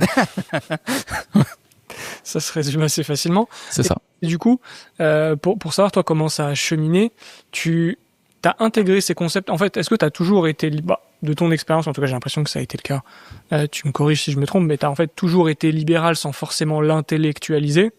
Et à quel moment toi t'as commencé à l'intellectualiser? C'est en te rendant compte qu'en fait il y avait des gens complètement fous qui pensaient, qui s'appelaient des socialistes. Ça s'est passé comment en fait? Super tardivement. J'ai fait des études en sciences politiques plus tard, si tu veux, après mon cursus normal. Et c'est là, en fait, si tu veux, en apprenant les courants différents de politique et la philosophie morale qui est sous-jacente, c'est en les creusant, en plongeant là-dedans et tout, que j'ai découvert en fait réellement les mécaniques de ces façons de penser là. Et c'est là que je me suis dit putain, mais en fait, parce que moi j'ai toujours été, enfin dans le prolongement de mon éducation personnelle à la maison, si tu veux, j'estime que mes parents m'ont bien élevé, j'estime être quelqu'un de moral et j'essaye d'être quelqu'un de moral et vertueux, si tu veux, et j'ai toujours essayé de jamais niquer personne. Je me suis fait niquer plein de fois, hein, mais par contre je suis droit dans mes bottes et moi je me regarde dans un miroir, tu vois. Et c'est en apprenant et en creusant les sujets que je me suis dit mais putain en fait j'ai toujours été libéral en fait, tu vois. Encore une fois je suis libéral, libertarien même de par pragmatisme, par morale, tu vois, pas par idéologie, pas parce que je me dis tiens c'est comme ça que ça marche le mieux, ou comme les gauchistes aiment nous dépeindre en disant ah ben en fait c'est juste pour les intérêts des plus riches. Non. Mais c'est un point important que tu mentionnes, et je trouve qu'on fait souvent l'erreur aussi de mettre en avant que c'est un système qui marche mieux, et ce qui est un peu utilitariste en fait d'une certaine façon, plus que de dire c'est juste moralement supérieur, point. Il n'y a pas de... Même si ça marchait moins bien en fait, si ça faisait, je sais pas, bon en fait en réalité ce serait pas possible, mais même si ça produisait moins de richesse, mais le problème c'est que tout ça c'est flou et indéfinissable, mais même si c'était le cas, à partir du moment où c'est moralement supérieur et que ça respecte plus chaque individu, ça suffit. On n'a pas besoin de commencer à argumenter mais est-ce que ça envoie des fusées dans l'espace ou pas? Mais c'est exactement ça, c'est-à-dire que moi j'ai jamais vendu et je vendrai jamais un système parfait où tout est paradisiaque et tout. Tu vois, c'est une blague que j'ai inventée il y a quelques jours et que j'aime bien faire maintenant. Tu vois, je veux dire quelle est la différence entre un chrétien catholique et un socialiste, tu vois. Le chrétien catholique, il va te vendre le paradis après la mort, et le socialiste, il va te vendre le paradis après l'élection. C'est-à-dire qu'ils te vendent un monde parfait. Oui, avec mon système, le monde il est parfait. La pauvreté n'existe plus. L'argent, la nourriture, te tombe du ciel, tu vois. T'auras besoin de travailler plus que 3 jours. Et les 4 autres jours de la semaine, tu pourras être en vacances, tu vois. Personne n'a besoin de produire. Il y a un double sens à ta blague, en fait. Parce que généralement, après l'élection d'un socialiste, du vrai socialiste, c'est que tu meurs. Donc en fait, tu vas peut-être vraiment au paradis. C'est insane. Et moi, je ne vends pas le paradis. Tout le monde dit, oui, mais il y a ceci, il y a cette inégalité-là. Frère, je t'ai jamais vendu un paradis. Ça n'existe pas. Ça n'existe pas le paradis sur Terre. Il y aura toujours de la souffrance sur Terre. Par contre, mon système est le plus moral, mais en plus d'être le plus moral, c'est celui qui est le plus efficace. C'est-à-dire que tu prends tous les pays du monde, tous, les plus libéraux, c'est ceux où il y a le moins de pauvreté, c'est ceux où il y a le meilleur accès aux soins, ceux où il y a tu vois, je veux dire, il faut dire, oui, mais il y a les inégalités, mais on s'en branle des inégalités. Si le percentile le plus pauvre, il vit bien, décemment, qu'il a accès aux soins, il a une bonne éducation, qu'il crève pas la dalle, qu'il mange à sa faim, tu vois, je veux dire, si tout va bien pour le dernier percentile, qu'est-ce que tu t'en branles que le premier percentile, il gagne 1000 fois plus? On s'en fout. Le vrai problème, c'est la pauvreté, en fait. Arrête de jalouser ceux qui gagnent un peu plus, tu vois. Je veux dire, le vrai problème qu'il faut tacler, c'est la pauvreté. Si tu regardes, parce qu'ils ont inventé le coefficient de Gini, tu vois, le truc, la plus grande escroquerie du siècle, le coefficient de Gini, qui mesure les inégalités. C'est-à-dire, oui, tu reprends tous les pays du monde, ceux qui ont le meilleur coefficient de Gini, ceux qui ont donc le moins d'inégalités, ce sont tous les pays les plus pauvres où les gens crèvent la dalle, tu vois. Et tu prends ceux qui ont le coefficient de Gini le pire, typiquement Singapour est le pays qui a un des pires coefficients de Gini parce que les inégalités sont monstrueuses entre le premier et le dernier percentile. Sauf qu'il faut 20 fois mieux vivre dans le dernier percentile singapourien que dans les 2 derniers déciles français. Il vaut mieux être dans le bottom 1% de Singapour que dans le bottom 20% français. Voilà, ça c'est la réalité. Ça marche mieux. Alors non, c'est pas parfait, mais ça marche. C'est riche dans l'égalité ou pauvre ou ouais, égal dans la pauvreté. C'est le même là où ils leur coupent leurs jambes et ils font tous la même hauteur. Ouais, mais c'est ça, tu vois. C'est vraiment ça. Mais ce qui est horrible, c'est que c'est extrêmement dur, je trouve, de se présenter même politiquement quand en face de toi, t'as un socialiste. genre le monde que tu vends, il est tellement gris et il donne tellement pas envie quand l'autre il te dit bah justement je peux faire venir le paradis sur terre, et ça demande au final d'avoir une population qui est éduquée, qui est pas passée par 15 ans d'école publique, et Il est là le vrai problème. Il les agite en leur disant ouais vous allez gagner 4 fois plus, ouais ben tout le monde est content bien sûr, tout le monde veut gagner 4 fois plus. Voilà. Et pourquoi t'es resté en Corse? Si on Et- comment t'as fait, et pourquoi justement bah quand tu as ouvert Gélismac et que ça s'est mis à partir, t'as pas essayé de trouver un Eldorado justement peut-être dans un État américain qui Alors serait c'est aligné avec tes valeurs? plutôt avant. Bah alors ouais c'est ça. Ouais je comprends mieux ta question. Il y a eu 2 phases, mais j'ai refusé des tas d'opportunités. Enfin des tas. J'ai refusé plusieurs opportunités, très très très bonnes opportunités. J'aurais pu me faire le scrotum en or plaqué dans d'autres pays plusieurs fois. J'ai voulu je suis profondément attaché à mon île et j'ai envie de la développer économiquement. Donc j'ai préféré galérer comme un porc. J'ai vraiment connu la pauvreté, l'échec et la pauvreté pendant des années. J'ai préféré galérer ici, si tu veux, et réussir ici et contribuer ici pour tirer le reste. Alors, je prétends pas le faire tout seul, si tu veux, mais si personne le fait, ben ça montera jamais, tu vois. Donc j'essaye à ma modeste portée, si tu veux, de tirer de contribuer à l'effort vers le haut de l'île. Et puis c'est viscéral, tu vois. Je suis attaché à ma terre, à ma culture, à mes origines. Donc j'ai envie de rester là. J'ai envie de rester là, quitte à galérer plus. Parce que pour ce que les gens se rendent compte, t'es quand même allé jusqu'à ouvrir enfin, il y avait des locaux de Jelly Smack en Corse. Absolument. Ouais, absolument. Absolument. Parce que, effectivement, c'est quand même mes lunaire associés. qu'une licorne mondiale ouvre des bureaux en Corse. Ça n'arrive jamais, normalement, ce truc-là. Faut vraiment être fou. On est la seule. Et je craignais un petit peu au début, si tu veux. Mes associés sont parisiens, et je craignais un petit peu ce moment-là. C'est-à-dire qu'au début, quand je suis tout seul à bosser en tech, je bosse à distance. De temps en temps, je viens à Paris. Mais à partir du moment où on s'est mis à avoir vraiment besoin d'une équipe de manière urgente, mes associés ils étaient OK. Il n'y a pas de problème. Moi, je craignais un petit peu la réaction des investisseurs, qui disent pas ouais non mais la Corse, mais au contraire pas du tout, ils étaient tous chauds. De toute façon c'était vraiment c'était les bureaux tech en Corse, c'était vraiment la tech. Donc tu as besoin d'un ordinateur, non en gros tu as besoin d'électricité, d'ordinateur et d'internet quoi, tu vois, je veux dire t'as pas besoin de et le cadre est exceptionnel. Donc c'était même un atout si tu veux pour recruter. Donc il y avait des Parisiens et des gens internationaux qui bougeaient en Corse pour venir travailler dans vos locaux. Ah, on n'en a pas eu énormément. Et puis, on s'est retrouvé quand même à avoir des difficultés à recruter en Corse. Donc, on a été obligé d'ouvrir un deuxième bureau tech à Paris. Et on avait 2 pôles tech, voilà, Corté et Paris. Quand même très drôle. On n'avait pas 275 tech en Corse. On est monté en Corse, je crois qu'on est monté, l'effectif a dû monter jusqu'à 38, je crois. 275 plus les familles, t'ouvres une ville en fait encore. Tu pourrais, ouais, presque. Mais ce que tu dis, je trouve ça intéressant et ça rejoint un point auquel on dit, enfin, sur lequel on finit souvent quand on parle de philosophie individualiste, c'est d'aider par cercle excentrique ou concentrique, ça dépend comment on se place, mais de se dire bah voilà, je vais d'abord m'aider moi, ma famille, mes proches, et toi en fait, une fois que j'ai l'impression que tu avais un peu fait tous ces cercles-là, tu t'es dit bah voilà, maintenant moi c'est mon île, c'est mes racines, c'est mon énorme famille élargie. Ce qui, je pense, est beaucoup plus fréquent pour les gens qui sont très attachés à leur région aussi en France. Ce que, par exemple, moi, pour prendre mon exemple, c'est pas du tout le cas. Je suis né en banlieue parisienne, je suis pas attaché à l'Île-de-France, et je trouve que avoir ce sentiment à l'échelle de la France d'un coup, c'est terrorisant, parce qu'en fait, je partage pas du tout les mêmes valeurs que les 70 millions de Français. Ah, il y a des fractures culturelles en fait. Non, en fait, et c'est pour ça qu'on appelle le nationalisme, mais c'est lié vraiment au sentiment national, mais national au sens de nation, tu vois, vraiment au sens de peuple. Ça s'arrête avec ton peuple et ta culture généralement, en règle générale. Bon après t'as le niveau humain, si tu veux, mais après quand il y a le niveau humain, c'est à l'échelle globale et interplanétaire. Et je trouve que c'est vrai que dans ce que t'as fait, c'est beau en vrai. Je pense pas qu'il y en ait beaucoup qui aient les couilles de faire ça. Et effectivement, je pense que la solution de facilité aurait été d'ouvrir des bureaux à Palo Alto ou un truc du genre. Donc non, ok, c'est intéressant.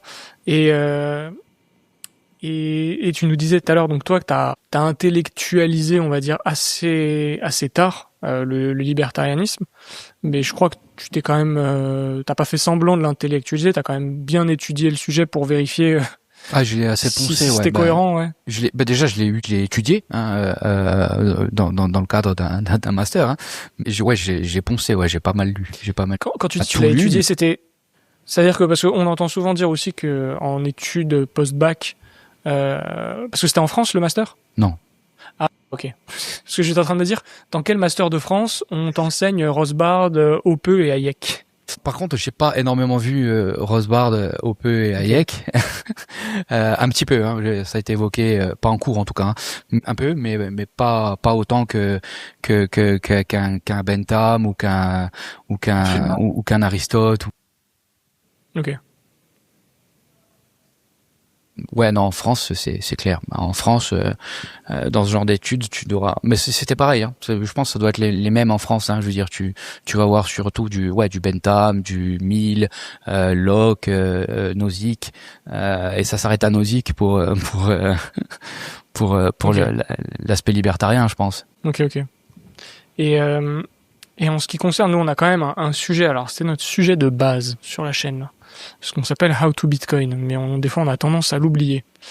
D'un point de vue monétaire, comment toi, tu te situes? Qu'est-ce que tu penses du sujet de la monnaie? Est-ce que tout va bien dans ce monde? Non, tout va pas bien. C'est rigolo parce que j'ai fait un sujet sur ma chaîne. J'ai fait ma dernière vidéo qui est sortie, c'est sur le free banking qu'il y a eu en Écosse. Je sais pas si vous connaissez un peu sur le free banking et autant je suis à l'aise en éco, tu vois, autant la partie monétaire de l'économie, c'est j'aime bien citer Guillaume. Ah mince, j'ai oublié son nom. Ordre spontané sur Twitter. Guillaume Nicoulot, qui est un tweetos que j'adore, qui a travaillé dans la finance. Et lui, il a une phrase qui aime bien ressortir. Il l'a sorti plusieurs fois. C'est l'économie monétaire est à l'économie ce que la face nord de l'Everest est à l'alpinisme. La face nord de l'Everest, il y a rien de pire. Je crois que c'est le plus high level en termes de difficulté en alpinisme. Il y a que les fous en fait qui attaquent l'Everest par la face nord. Le monétaire, c'est pareil en économie. Les gens qui se revendiquent calés en monétaire, j'accorde plus de crédit, tu vois. C'est simple. Et même dans l'école autrichienne, t'en as pas un. Tu vas prendre Menger, Hayek, Mises, Hoppe, Rothbard. Les cinq, ils ont des positions, ils ont des points de vue différents sur la monnaie. Ouais. Tous les cinq. Il y en a pas un qui a la même vision de la monnaie. Par contre, ils vont prêcher pour du free banking. C'est plus ça va être est-ce qu'on doit l'adosser à un étalon or, est-ce que il doit y avoir une banque centrale, est-ce que tu vois mais ils sont tous pour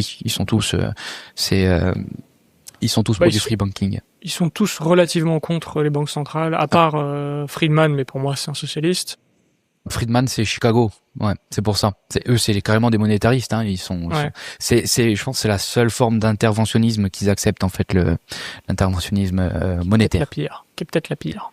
Mais ce que tu dis, c'est marrant parce que, alors, nous, on a attaqué, justement, l'économie par le sujet monétaire. On est vraiment rentré par une porte qui nous semblait toute naturelle, mais oui. C'est vrai que tout le monde n'a pas cette approche parce que nous on l'a fait via Bitcoin et en fait en découvrant Bitcoin on s'est dit mais en fait à quoi ça sert ce truc? Ah tiens en fait c'est un projet de monnaie, mais en fait c'est quoi la monnaie? Et après on a commencé à cheminer puis on arrivait sur ah ok en fait c'est une monnaie libre, ok mais qui veut une monnaie libre? Et puis en fait il y a que les gens qui ont compris à peu près le sujet qui arrivent à en parler et c'est vrai que un peu de Dunning-Kruger où en gros, on a cru avoir tout compris à un moment donné sur la monnaie, et il y a eu un moment où il y a eu un peu la déréalisation. On a compris, qu'en tout cas le système qu'on avait construit nous par-dessus les talons or ou le fiat était d'une complexité extrême et qu'on n'y comprenait rien. Mais on va dire le phénomène juste de la monnaie en soi est pas non plus très très compliqué parce que de toute façon tout le monde est utilisateur. On comprend que ça émerge de façon naturelle, que ça règle beaucoup de problèmes. Après, tu peux l'intellectualiser beaucoup plus si tu arrives à beaucoup de soucis. et des libertariens qui vont te dire que Bitcoin ça sert à rien, que c'est pas une monnaie. Je sais de qui tu parles. Je sais de quel libertarien tu parles. Salut Stéphane. J'en ai déjà débattu avec eux. Ouais, non, mais ça, par exemple, ça, c'est un débat interminable. Mais bon, à partir du moment où tu dis ça, pour moi, tu te contredis automatiquement. Mais bon, chacun sa vision du sujet. Et c'est vrai que tu parlais du free banking. Si tu peux peut-être juste nous expliquer, parce que c'est une période dont on avait déjà légèrement parlé une fois, mais que je trouvais assez intéressant parce qu'en fait, ça a été dans une période, tu me dis si je me trompe, où en fait, quand on essaye de situer des périodes dans l'histoire où il y a à peu près eu un modèle libertarien, en fait, l'Écosse de cette période, c'est un des moments qui lui ressemble le plus, non? Et des périodes libertariennes en Europe, hein, tu peux en identifier même avant avec la Hanse et puis aussi avec ce tout petit territoire en Italie merde, comment il s'appelle déjà j'ai oublié. Mais tu vas en trouver un peu toutes les périodes, mais c'est vrai que c'est une période qui a été, donc c'est le 18e, c'est à partir de 1716 le free banking en Écosse, mais il y en a eu plusieurs, je veux dire, mais c'est vrai qu'elle précède directement la révolution industrielle et elle a permis justement à l'Écosse de s'imposer dans la révolution industrielle et c'est peut-être pour ça aussi qu'on penche plus vers le 18e siècle. C'est aussi le siècle où Adam Smith a écrit. Cette année, c'est les 250 ans de la parution de La richesse des nations d'Adam Smith. C'est pour ça que j'ai fait l'épisode sur free banking d'ailleurs. Et le free banking, en fait, c'est juste le fait que n'importe qui puisse ouvrir sa banque, n'importe qui peut créer sa banque, émettre de la monnaie comme il le souhaite, en libre concurrence, libre marché. Il n'y a pas de banque centrale pour dicter un plan monétaire. Il n'y a rien de c'est free market, c'est full free market. Et on pense que ça va être l'anarchie, que ça va partir dans tous les sens et compagnie et tout. Et justement, dans plus de 100 ans, ça a duré jusqu'en 1844 et 45. Donc ça a duré presque 150 ans, 125 ans à peu près, 130 ans du coup. En fait, l'Écosse a réussi à rattraper son gap avec l'Angleterre. L'Angleterre, c'était x2 en PIB per capita au début du free banking. Le PIB per capita en Écosse, en 1716, au début du free banking, c'était 100 livres per capita, hein, et c'était 200 en Angleterre. En tout juste 20 ans. C'était 200 en Écosse, 300 en Angleterre, donc ils sont arrivés aux 2/3. Et à la fin du free banking, 1844, c'était 400 les deux. L'Écosse avait rattrapé l'Angleterre ça a été 2 fois moins de faillites bancaires qu'en Angleterre. Angleterre qui avait une banque centrale et donc en fait ça marchait beaucoup mieux, ça a stimulé beaucoup mieux l'économie et ça a permis des tas de novations, d'inventions bancaires qui se sont démocratisées. Je veux dire, c'est au free banking écossais qu'on doit le chèque de banque qu'on connaît aujourd'hui, le chèque normal, hein. Ça existait avant mais c'était pas utilisé pareil. C'est le free banking écossais qui l'a standardisé. Et le chèque d'aujourd'hui, tel qu'on le connaît, dans le format qu'on connaît tout, c'est une invention écossaise d'une banque privée en libre concurrence pour se démarquer. Le crédit bancaire à remboursement fractionné, c'est-à-dire que tu rembourses par petite mensualité tous les mois, c'est pareil, ça n'existait pas avant. C'est une banque écossaise pendant le free banking qui l'a inventé. Au début, avant, un crédit, tu empruntais une somme d'argent et tu la remboursais à la fin avec les intérêts dès qu'elle arrivait à échéance. Tu vois, tu remboursais tout d'un coup. Je sais pas du tout ça. Ouais. Regarde ma vidéo sur les. Ok, je regarderai. Tu iras la regarder, elle est super intéressante, je pense. Et est-ce que il y aurait pas un énorme parallèle entre justement l'arrivée des crypto-monnaies et l'âge du free banking qu'il y a eu en Écosse? Est-ce que c'est pas exactement ce qu'on a eu un peu là où il y a eu plein de tests et au final assez rapidement on s'est rendu compte qu'il y avait que Bitcoin qui faisait sens dans la monnaie? Et on se retrouve avec quelque chose qui est assez stable en fait et qui se tient de lui-même. C'est ça, le marché crème un petit peu les losers, j'ai envie de dire, et seuls les meilleurs subsistent, tu vois. Et effectivement, je conclus ma vidéo en disant en 2026, si vous voulez rendre hommage au free banking, achetez-vous de la crypto et créez votre boîte, tu vois, innovez, n'attendez pas faut faire confiance au marché, quoi. Et effectivement, le Bitcoin, c'est quelque chose. Alors moi, je regrette parce que j'ai beau être un gros nerd, en fait, je suis arrivé très tardivement. Je suis passé totalement à côté de la crypto, de l'âge crypto, tu vois. J'ai typiquement le profil à avoir j'aurais pu acheter c'est typiquement moi, hein, tu vois, j'aurais pu, en 2011 acheter des tas de bitcoin, mais je suis passé totalement à côté. Je suis passé totalement à côté. Je suis venu super tardivement. Et je regrette un peu, tu vois, mais effectivement, je trouve que c'est une très très très très bonne chose d'un point de vue monétaire, d'un point de vue indépendance financière, d'un point de vue indépendance de la monnaie, tu vois, typiquement, hein, parce que c'est comme ça qu'on coule un pays, qu'on génère de l'inflation, que c'est par sa monnaie en fait, hein, je veux dire, c'est une arme ultra dangereuse économiquement parlant. La monnaie, c'est pas à placer entre toutes les mains. Et je trouve qu'au final, la placer entre les mains du marché, c'est pas plus mal. C'est marrant parce que quand tu les réalises, tu te rends compte que les seuls endroits qui sont attirants, dont on parle en général, où il y a de l'innovation, il y a des news, ce genre de choses, c'est les seuls endroits en fait qui peuvent être d'une certaine manière protégés des mains de l'État. Parce que au final, ces endroits, c'est le cyberespace, c'est Internet, c'est les applications, les médias, l'information. En fait, le royaume de l'information et donc crypto, Bitcoin.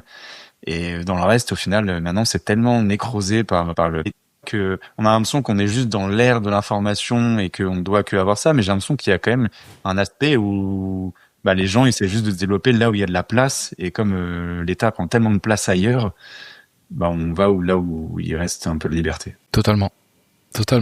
Et il y a un autre sujet, du coup, qui toi a l'air de te concerner en plus depuis assez longtemps avant que ça devienne une hype. C'est le sujet de l'IA qui, il y en a qui le découvrent depuis 2 ans avec les LLM, mais surprise, ça fait pas 2 ans que ça existe. Ah ouais, carrément pas. Mais au-delà de l'aspect purement technologique sur lequel on conclura après, mais toi, ta vision de l'IA, c'est une question que j'aime bien. Je trouve que c'est souvent une question comme ça qui me permet de jauger les gens. Est-ce que tu es un optimiste, un pessimiste, et est-ce que tu penses que cette fois-ci, ça va être une révolution différente dont il faudrait se méfier? Alors moi, je suis quelqu'un de très optimiste avec l'IA. Par contre, c'est comme toutes les technologies. Absolument toutes les technologies, ça dépend entre les mains de qui tu la mets. Tu vois, typiquement, je veux dire, la fission nucléaire, ça peut être une technologie bénie pour faire de l'énergie, et ça peut être une technologie maudite quand tu atomises la tronche de civils avec, quoi, tu vois. Donc c'est comme tout, tu vois. Par contre, d'un point de vue strictement économique, business et compagnie et tout, non, c'est un formidable outil. Et c'est comme toutes les révolutions. Les gens, il y a des décennies de littérature et de cinématographie qui ont pas aidé à être copain avec l'IA, hein, je veux dire typiquement, hein, je veux dire de Philip K. Dick jusqu'à aujourd'hui, jusqu'à Terminator. C'est normal qu'on en ait peut-être une conception où quand tu as vu Terminator, Skynet et compagnie, tu peux te dire c'est normal que les gens aient un peu peur parce qu'ils connaissent pas, donc ils se méfient, tu vois, mais bon, c'est du délire, c'est de la science-fiction. Non. Et après, tu as ceux qui ont peur par ça, pour la science-fiction, ça c'est totalement idiot, et tu as ceux qui ont peur pour l'aspect schumpeterien, tu vois, je veux dire la destruction créatrice. Mais ça, les gars, c'est comme ça que ça fonctionne, et c'est tout. Je veux dire, quand la voiture est arrivée, il y a des tas de maréchaux ferrants qui se sont retrouvés au chômage.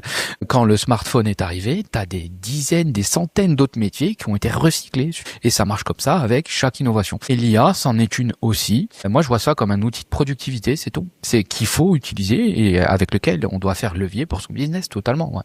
Je suis totalement optimiste de l'IA. Et par rapport à l'aspect science-fiction, t'as vu l'étude qui avait été faite là il y a pas si longtemps, et c'était justement par des créateurs d'IA. Il me semble que c'était Anthropic, c'est l'entreprise qui dirige Claude, le modèle, qui a fait une étude qui montrait en gros dans certains scénarios où on essayait de cacher des informations, mais qu'elle finissait par être révélée à un modèle dans lequel elle avait la possibilité, si elle le souhaitait, de se maintenir en vie en attaquant l'humain. Elle finissait par le faire à peu près 70-80% des cas. J'avais vu, ouais. T'as pas, je dis pas merde, il y a peut-être un truc. Ça avait l'air d'être bien fait cette étude quand même. Mais après, il y a peut-être un biais que j'ai omis. Mais ouais, c'est un peu made up aussi. Tu vois, je veux dire. Après, il y a IA et IA aussi. C'est-à-dire que quand tu dis IA aujourd'hui, tout le monde voit ChatGPT, tout le monde voit un prompt avec lequel tu causes, tu vois. Et puis tu dis merde, si ce prompt-là, il voit pas toutes les briques d'IA qu'il y a derrière, et il voit pas le fonctionnement du truc. Et tout ce qu'ils se disent, c'est tiens, si ChatGPT avait un corps.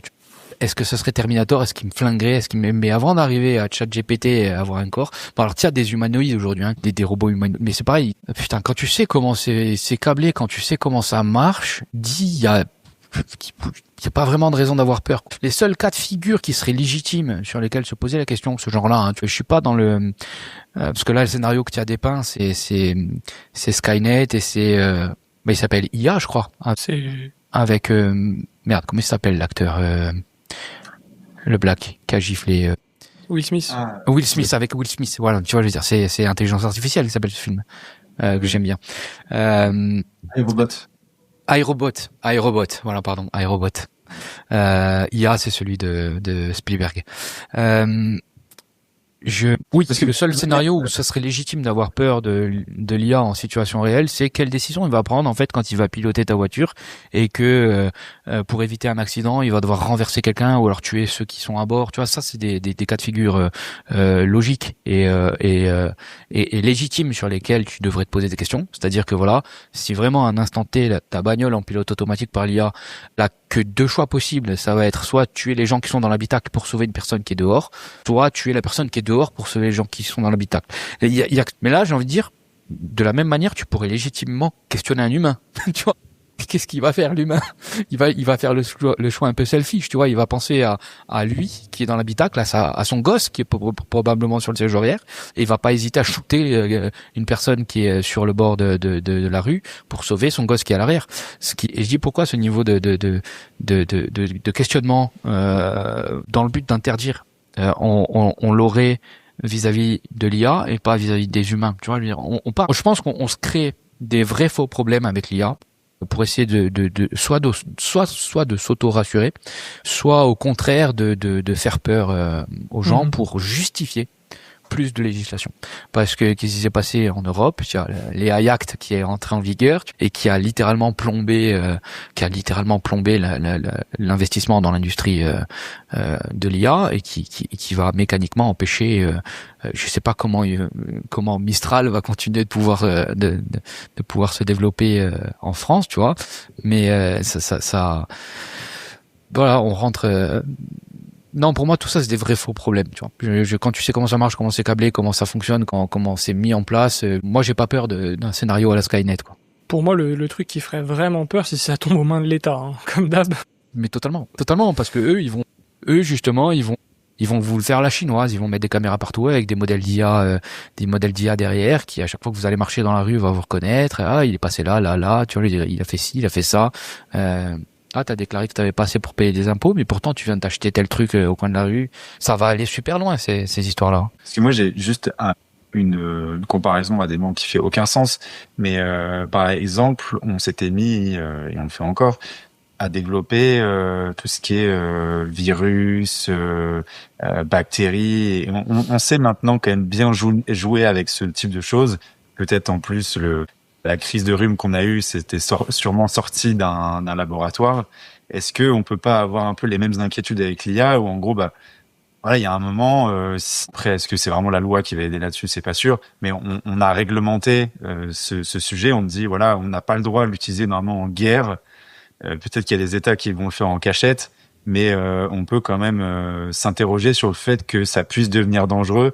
Si par exemple, il y a toujours l'idée comment ça s'appelle déjà, c'est le truc du trombone là, où en gros tu demandes à une IA de faire un trombone et là ça devient sa mission. Et je me dis, vu l'expérience qu'elle a fait en plus Claude, où elle tente de s'auto-défendre, c'est vraiment tu lui dis c'est sa mission et qu'elle se dit attends, au final il y a 1% de chance qu'à un moment il m'arrête dans ma mission, donc juste dans le doute, je vais venir me copier sur un serveur que je vais acheter avec je sais pas des bitcoins, un wallet qu'on m'a donné, je vais mettre sur un VPS sur EC2 et puis je vais aussi un peu réfléchir sur moi-même pour être sûr qu'un jour on m'éteindra pas, donc je vais faire monter mon intelligence en travaillant dessus. Je sais pas, la vraie question après, c'est pourquoi tu as mis à un système dont le seul but est de créer des trombones.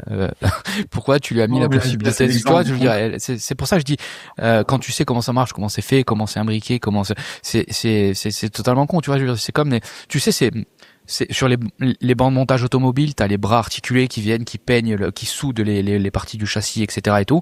C'est comme si tu te disais, bon, ok, à quel moment tu vas te dire, ce bras-là, je vais lui mettre 2 jambes, je vais lui mettre un cerveau qui est capable de résoudre des problèmes mathématiques et compagnie et tout. Voilà, il y en a pas besoin. À aucun moment tu vas le faire, tu vas le mettre dedans. À aucun moment tu vas lui donner la possibilité de s'affranchir et d'être la copie parfaite d'un être humain. Et puis le jour où tu vas le faire, tu vas mettre pareil des sécurités hard, en fait, si tu veux, hard limite qui va t'empêcher de faire du mal à un humain ou ce genre de choses, quoi, tu vois. Et puis pour moi, il y a aussi une question, c'est que de là à ce que ça sorte vraiment de la main de l'homme et que ça devienne autonome, c'est quand même un truc qu'on est obligé d'alimenter en énergie, qui est assez lourd, qui est assez coûteux. Donc j'ai envie de dire, enfin, il y a quand même des sécurités qu'on peut avoir. Parce que là, c'est vraiment le scénario perte de contrôle totale, le truc devient autonome et gangrène Internet. J'ai vraiment du mal à le visualiser. En fait, Moi, surtout je trouve ça vraiment pas très dur, en fait, parce que il suffit juste qu'il arrive à trouver un moyen de gagner de l'argent. Il est autonome, en fait, comme n'importe quel humain. Il va faire sa thune je sais pas, en allant racoler des grands-mères. Il se fait passer pour Johnny Depp qui a un cancer. Et il a de la thune pour longtemps, tu vois. Là, je parle d'un scénario à la con, mais il suffit juste qu'il ait de l'argent. Une fois qu'il a de l'argent, il tient du cadre comme n'importe quel autre. T'imagines le scénario quand même. Tu nous parles de scam en mode cybercafé d'Abidjan là. Hein. Tu nous parles de scam de la partie IA autonome. Tu vois, ça va super loin quand même. J'espère qu'il inventera des techniques de scam un peu plus évoluées. Parce que si c'est pour se transformer en brouteur, les photos de Brad Pitt seront plus réalistes encore. Mais c'est ça, si c'est pour se transformer en brouteur sénégalais, là l'innovation. Mais c'est peut-être déjà le cas. Ouais, mais pour moi, en plus, surtout qu'aujourd'hui, en plus, je trouve que tous les gens qui ont ces discours catastrophistes, enfin, en tout cas, moi, j'ai toujours été un grand fan d'Iron Man, et il y a un truc dans Iron Man qui m'a toujours fait fantasmer, c'est Jarvis. Et c'est la première fois que j'ai créé un bot, je l'ai appelé Jarvis. Et aujourd'hui, s'il y a bien un scénario de science-fiction dont on se rapproche le plus, c'est quand même de Jarvis, qui est quand même un truc extrêmement stylé et qui a dû faire rêver des générations d'ados comme moi, où en fait t'as ton assistant personnel qui peut faire de plus en plus de choses, qu'on va bientôt pouvoir robotiser d'une certaine façon. Et oui, il y a un scénario où il finit en Ultron et ça part en couille, tu vois. Mais pour l'instant, j'ai encore du mal à le visualiser. Mais en tout cas, pour l'instant, je trouve que c'est dommage que ce soit gangréné. C'est bien de se poser des questions, mais je trouve que c'est souvent trop gangréné, et même de la part de libéraux, c'est pour ça que je te posais la question, par des trucs catastrophistes en mode ça y est, apocalypse, l'ère universelle. Calmez-vous en vrai, puis en plus faut voir le temps que ça va prendre. D'ici là, on aura d'autres emmerdes. Après, là où je serais peut-être un peu plus modéré, c'est sur le temps que ça va prendre. Justement, ce temps a tendance à devenir de plus en plus court. Tu vois, ça va super vite. Et je veux dire, avec l'arrivée de l'ordinateur quantique et des gains extrêmes sur les temps de calcul, ça risque même de s'accélérer de cette courbe d'évolution technologique. Mais après, je suis pas catastrophiste non plus, quoi. Ça sera pas pour le pire. Je pense pas que ça va finir par s'écrémer. C'est comme tout, tu vois. Ouais. Alors, pour le coup, bien malin est celui qui peut le savoir. Je voulais conclure sur un sujet qui nous tient de plus en plus à cœur, et ceux qui nous suivent doivent le remarquer au fil de nos vidéos. C'est le sujet de la religion, dont en fait les libéraux s'emparent pas tant que ça. Enfin, en tout cas, ça dépend qui. Toi qui passes sur les méchants capitalistes avec le Guise ne se cache pas. Loin de là. Est-ce que pour toi, c'est un sujet qui est important, qui pèse? Et tout à l'heure, en fait, tu parlais de morale. Et est-ce que tu lis cette morale à une morale religieuse?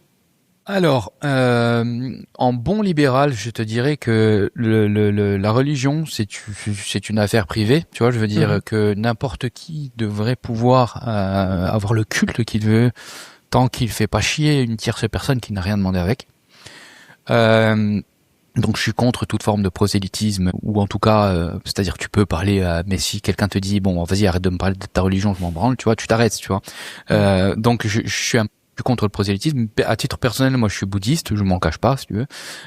Ma morale, alors ce qui est bien avec le bouddhisme, c'est que c'est pas une doctrine qui te dit il faut faire ça, c'est comme ça parce que une autorité suprême te l'a dit. Tu vois, le bouddhisme, c'est une doctrine qui t'invite à expérimenter, à comprendre par toi-même.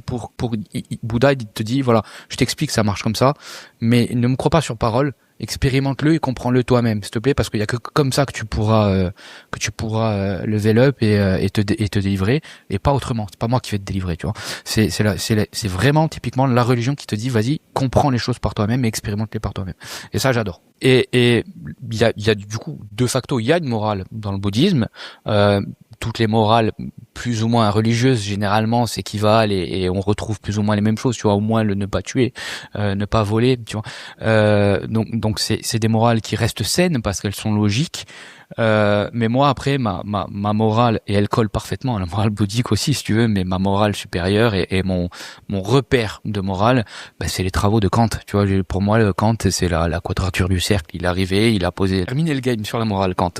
Pour moi il est indéboulonnable. La morale kantienne est d'une logique implacable et tu peux tout passer par le crible de la morale kantienne. Donc je me réfère toujours à la morale kantienne. Tu peux creuser un Tu peux résumer en 2 phrases si tu veux, hein, parce que Kant c'est quand même super costaud. Alors il y a pas mal de vidéos sur YouTube pour ceux que ça intéresse. Hein. Il faut lire bien évidemment Kant, mais ça peut être super pompeux, super difficile aussi à aborder. Il y a plein de vidéos qui vulgarisent. Moi je l'ai étudié, hein, donc voilà, et ça fait pas forcément plaisir des fois hein, d'étudier Kant non plus. Enfin c'est lourd quoi. Il faut trouver un prof qui réussisse à te vendre ça comme il faut, à te le rendre vivant. Tu vois. Mais quand tu peux le résumer sa morale assez basiquement en 2 phrases, c'est-à-dire qu'il faut que la maxime de l'impératif catégorique il agit toujours en sorte de ce que tu à quelques mots près, à ce que tu fasses puisse être quelque chose d'universel. C'est-à-dire que tu vas te dire, est-ce que faire cette action-là c'est moral? Cette action-là, en l'occurrence, ça serait te voler, par exemple. Tu te dis, non, personne ne voudrait voler ou se faire voler, donc non, c'est pas moral. Tu vois. Et la deuxième maxime, c'est voir l'homme comme une fin, jamais comme un moyen. Tu vois, je veux dire, avec ces 2 choses-là, tu peux dire de n'importe quelle action, est-ce qu'elle est bonne, est-ce qu'elle est mauvaise, action mais aussi intention, parce que Kant ne limite pas la morale à l'action seule, mais aussi à l'intention qui est derrière. C'est pareil dans le bouddhisme d'ailleurs. C'est l'intention qui est important, c'est pas forcément l'action elle-même.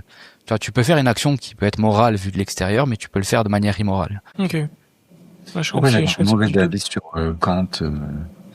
C'était pas lui qui était à l'origine un petit peu du courant là sur la destruction de la raison, ou je dis une connerie? Faudrait que il a énormément travaillé et pondu sur la raison. Maintenant, destruction de la raison, ça peut vouloir dire beaucoup et. Ouais, non, mais qu'il était arrivé à la conclusion, qu'en gros, on peut pas raisonner d'une certaine manière, mais dans une mouvance de platoniste, qu'en gros, on n'est jamais en lien vraiment avec le réel. Donc en gros, tout ce qui se passe, c'est un peu dans notre tête et c'est que des images de la réalité. Mais peut-être que je dis des conneries. Faut que je recreuse. Tu m'intrigues là avec Kant. Après, ouais, ça donne un peu le tournis, hein, parce que quand tu commences à voir tous les autres auteurs, que tu passes sur du Nietzsche, sur du Spinoza, sur du Schopenhauer, j'adore Schopi en fait aussi. Hein. Mais ouais, t'as vite fait. Même moi, hein, des fois, je confonds des trucs parce que ça remonte un peu et puis tout ça c'est des auteurs que tu ne le reliras plus parce que tu t'es fait chier à les lire, tu vois. Donc mais non, là je vois pas trop de ce que tu voulais évoquer. Il a énormément écrit sur la raison par contre, hein, mais il présente pas ça comme Platon. Non, mais en tout cas c'est intéressant parce que c'est vrai que nous jusqu'ici on a souvent eu des personnes qui mettaient en avant la chrétienté et le catholicisme en général. Donc c'est intéressant d'avoir aussi une vue un peu Après, je large. respecte beaucoup. Hein. Je suis de culture chrétienne, tu vois. Je veux dire, la Corse est très chrétienne. Ouais. Quand la Corse était indépendante, elle a placé l'île constitutionnellement sous la protection de la Vierge.